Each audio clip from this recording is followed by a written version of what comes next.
আসলে ক্যারিয়ার নিয়ে অনেক বেশি স্ট্রেস থাকে, তারপরে বিভিন্ন মানসিক সমস্যায় থাকে এবং তারা এইসব কথা আসলে বলতে পারে না। অনেকের কাছে এটা এখনও মানসিক স্বাস্থ্যটা আসলে সেবা নেওয়াটা অনেকের কাছে এখনও ট্যাবু, এটা ভাঙতে পারিনি এখন আমরা। আমাদের উদ্দেশ্য হচ্ছে আসলে শারীরিক স্বাস্থ্যের পাশাপাশি মানসিক স্বাস্থ্য যে ইম্পর্টেন্ট, এটাও যে আসলে খুব জরুরি আমাদের জন্য। আসসালামু আলাইকুম। আমরা ঢাকা বিশ্ববিদ্যালয় বাংলা ইসলামী ছাত্র সংস্থা ঢাকা বিশ্ববিদ্যালয় শাখার পক্ষ থেকে মেন্টাল হেলথ ক্যাম্পের আয়োজন করেছি। আমরা 4 দিনব্যাপী এই আয়োজনটা রেখেছি। আজকে আমাদের প্রথম দিন কার্জনের মাধ্যমে আমরা উদ্বোধন করেছি। সুফিয়া কামাল হল আর কার্জনের যারা শিক্ষার্থী তারা আসলে সেবাটি নিতে পারবে মূলত। আর এমনিতে কাল আমাদের রোকেয়া হল এবং শামসুন্নাহার হলের সামনে আয়োজন আছে এবং পর্যায়ক্রমে বঙ্গমাতা হল, মৈত্রী হল, তারপরে আমরা লেদার ইনস্টিটিউটের শিক্ষার্থী যারা আছে সুলতানা কামাল হোস্টেলে তাদের জন্য আসলে আয়োজন রেখেছি। তো মোট 4 দিনব্যাপী আমাদের আয়োজনটা হবে। আমাদের উদ্দেশ্য আসলে শারীরিক স্বাস্থ্যের পাশাপাশি মানসিক স্বাস্থ্য যে ইম্পর্টেন্ট, এটাও যে আসলে খুব জরুরি আমাদের জন্য, এটাই আসলে সচেতনতার জন্য আর শিক্ষার্থীদের সহায়তার জন্য। কারণ আমরা জানি ইউনিভার্সিটির স্টুডেন্টরা আসলে ক্যারিয়ার নিয়ে অনেক বেশি স্ট্রেস থাকে, তারপরে বিভিন্ন মানসিক সমস্যায় থাকে এবং তারা এইসব কথা আসলে বলতে পারে না।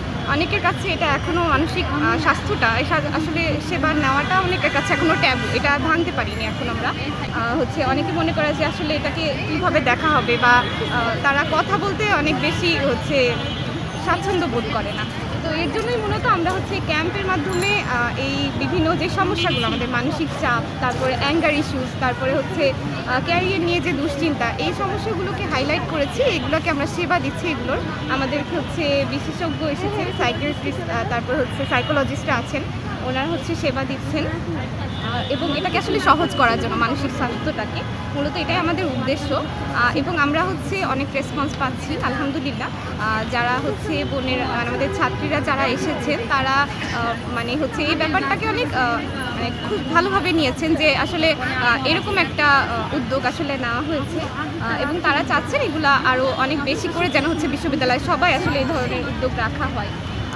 আর আমরা পরবর্তীতে আরও ইনশাল্লাহ এরকম রাখবো। এটা শুধু একদিনের ক্যাম্পেইনের জন্য না, আসলে আমরা চেষ্টা করবো যে মানসিক স্বাস্থ্যের একটা নেটওয়ার্ক তৈরি করতে ঢাকা ইউনিভার্সিটিতে এবং যেন এটা সবার জন্য সহজলভ্য হয়, কেউ যেন কখনো এগুলো নিয়ে না। আপনাদের এইসব কর্মসূচি কি আগে থেকেও চলতো? 5 আগস্ট আগেও কি চলতো কিনা? আমরা আসলে খুব ভালোভাবে তখন করতে পারিনি। আসলে আমাদের পরিস্থিতি আমরা সবাই জানি, তখনকার পরিস্থিতি অন্যরকম ছিল এবং 5 আগস্টের পরে আসলে শিক্ষার্থীদের জুলাই নেওয়ার পরে যে জুলাইয়ের পরে যে শিক্ষার্থীদের সচেতনতা বৃদ্ধি পেয়েছে, এরপরে আমরা আসলে চিন্তা করতে পেরেছি যে আসলে আমরা ক্যাম্পাসে আরও অনেক কিছু এরকম রাখতে পারবো শিক্ষার্থীদের কল্যাণের জন্য। আমরা আসলে প্রত্যেকের কল্যাণের জন্য কাজ করতে পারবো, এটাই মূলত ছিল।